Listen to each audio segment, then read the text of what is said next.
nada. Mas teve muitos casos que se perderam porque a justiça na época...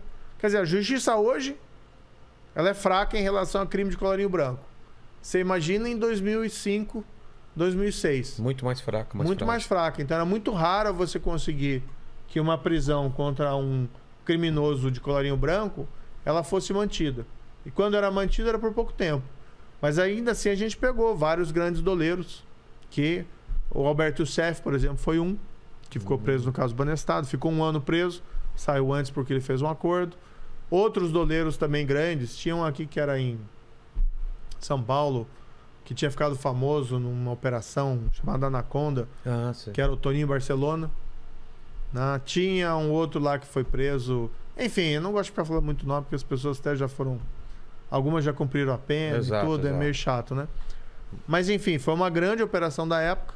Agora tem um monte de mentira que espalham por aí. Por exemplo? O pessoal dizendo, por que você não agiu no caso Banestado como foi na Lava Jato, né? Com aquele rigor. Eu posso dizer assim, meu amigo, eu agi com igual rigor. Quem não agiu com igual rigor foi o sistema. Então a gente decretava as prisões, a gente julgava os casos rápidos, a gente era rigoroso na aplicação da lei. Agora, boa parte dos processos acabaram prescrevendo. Não darem nada, por quê? Aí quando recorre para um tribunal superior, lá em Brasília, ou às vezes até tribunal de segunda instância, demorava anos e não dava em nada. Mas teve muita gente, né, que só acabou sendo responsabilizada, talvez não na medida que seria o caso, mas por causa do esforço do Ministério Público, da polícia e o meu próprio esforço na época. Entendi. Né? Então foi, olha, quando o pessoal fala assim, por que você não se esforçou? Dá vontade até de dar um tapa, viu? Porque, meu amigo, fiz das tripas coração nesse caso. É isso que eu queria entender, porque o seu trabalho, ele depende do trabalho de outras pessoas em conjunto. Não é você só que você julga, você prende e você manda soltar, né? E nesse caso, a atenção da população não estava tão grande quanto a Operação Lava Jato, que estava todo mundo olhando para aquilo lá, né? Então todo mundo tomava mais cuidado, eu acho. Isso eu acho que é um dos motivos também, provavelmente. Você acha que no Lava Jato foi mais rigoroso? Foram 2 momentos diferentes, né? O caso Banestado foi ali entre 2003 e 2006. E a Lava Jato foi em 2014. Tinha tido uma influência assim, no mensalão, de certa maneira, do caso mensalão decidido pelo Supremo, que isso propiciou um pouco mais de rigor. E teve-se maior exposição também na imprensa, os casos... esses casos de roubo, né, da Petrobras eram gritantes. 6 bilhões de dólares falam por si. Nossa. De dinheiro que foi recuperado. E era um caso realmente, vamos dizer assim, estrondoso. Ele gerou repercussão mundial, tá? Porque o que foi descoberto ali? Que essas grandes empreiteiras brasileiras pagavam suborno, pagaram sistematicamente.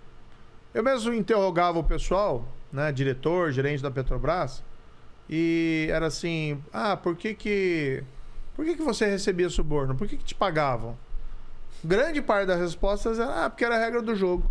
Já cheguei, já estava assim quando eu cheguei. Mas você fazia alguma coisa e tal, olha, a gente tinha uma boa relação. Então quando precisava alguma coisa, facilitava. A gente dava uma ajudinha. Mas não tinha nada específico. E tinha tabela. Né? Tinha tabela até. Então você chega para pagar, você chega para fazer um contrato com a Petrobras, essas grandes empreiteiras, e as grandes empreiteiras sabiam de antemão que tinha uma taxa de suborno que tinha que ser pago, que era 1 a 3% dos contratos. Nossa. Quando você fala em contrato, que aí você vai aprendendo, né? Eu até falava brincando assim que eu podia largar mais estatura e ir pro mercado de óleo e gás. Ah, é?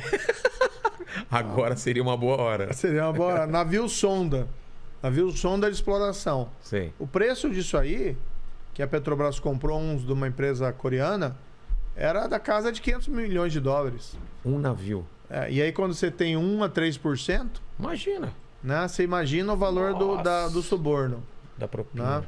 Então isso foi por anos, né, mais de uma década. E como aquilo que eu te falei, parte ficava com a casa, os diretores e gerentes, parte ia para partidos políticos ou para políticos que eram os padrinhos da nomeação que tinham dos diretores. Tinham colocado as pessoas lá. Exatamente. É aquele velho loteamento político.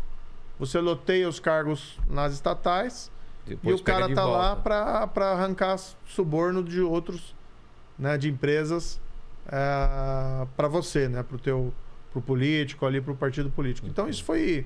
Aí tinha senador, tinha parlamentar, Nossa. tinha deputado, tinha de tudo ali. Tinha ex-presidente da Câmara, tinha ex-presidente da República, tinha de tudo, né, nesses esquemas criminosos. E foi um caso... E vários partidos. Só que partidos do governo.